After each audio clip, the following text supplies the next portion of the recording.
السلام علیکم دوستو، آج کا ہمارا ٹاپک اہل سنی اور اہل تشیع کے بارے میں ہے جو بہت معلوماتی ہونے والا ہے۔ تو آپ سب دوستوں سے گزارش ہے کہ ہماری ویڈیو کو آخر تک دیکھیں اور ہماری حوصلہ افزائی کے لیے ہماری چینل کو سبسکرائب کریں اور ویڈیو کو لائک کریں۔ شکریہ۔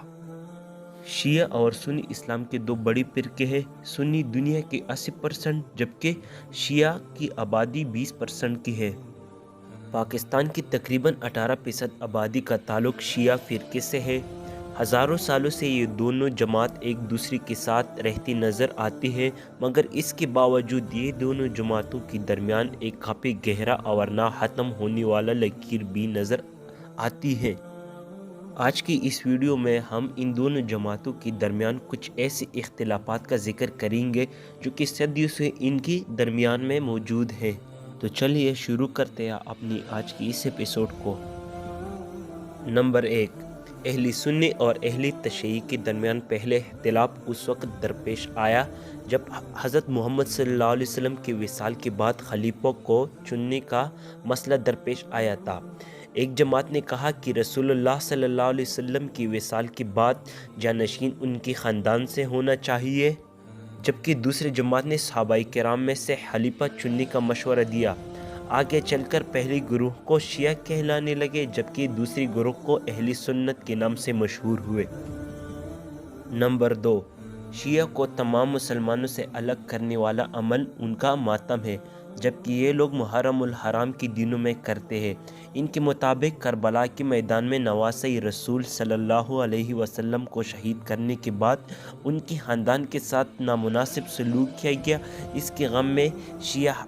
یہ ماتم کرتے ہیں۔ نمبر 3، اہل سنی جماعت کا کلمہ کچھ یوں پڑھا جاتا ہے: لا الہ الا اللہ محمد رسول اللہ، جس کا ترجمہ ہے کہ اللہ کے سوا کوئی عبادت کا لائق نہیں اور حضرت محمد صلی اللہ علیہ وسلم اللہ کا رسول ہے۔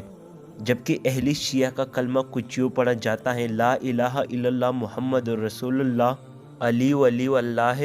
وسی رسول اللہ، خلیفہ بلا فصل اول، جس کا ترجمہ کچھ یوں ہے کہ اللہ تعالیٰ کے علاوہ کوئی عبادت کے لائق نہیں اور حضرت محمد صلی اللہ علیہ وسلم اللہ کا رسول ہے اور حضرت علی اللہ کا ولی ہے اور حضرت علی رسول اللہ صلی اللہ علیہ وسلم کی وصی بلا فصل خلیفہ ہے۔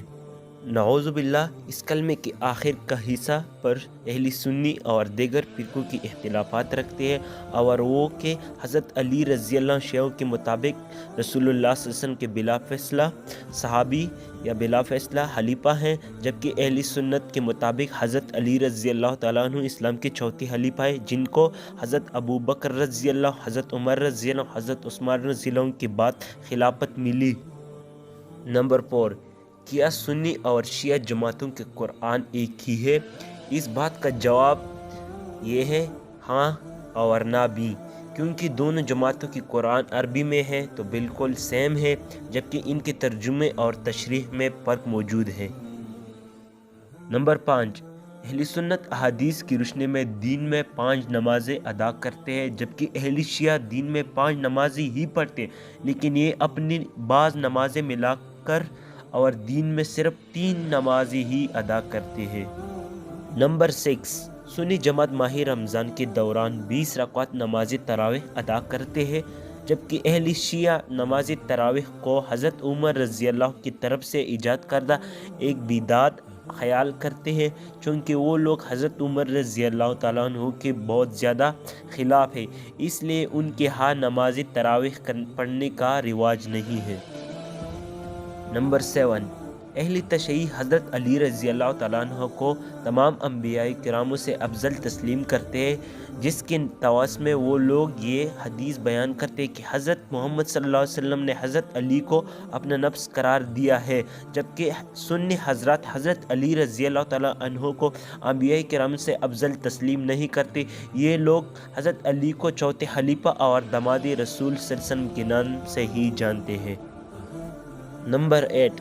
اہل تشیع فرقے میں بعض صحابہ کرام رضی اللہ تعالیٰ عنہ کو برا بھلا کہنے کا رواج ہے، جبکہ اس کے برعکس اہل سنت تمام صحابہ کرام رضی اللہ تعالیٰ عنہ کی یکساں طور پر احترام کرتے ہیں۔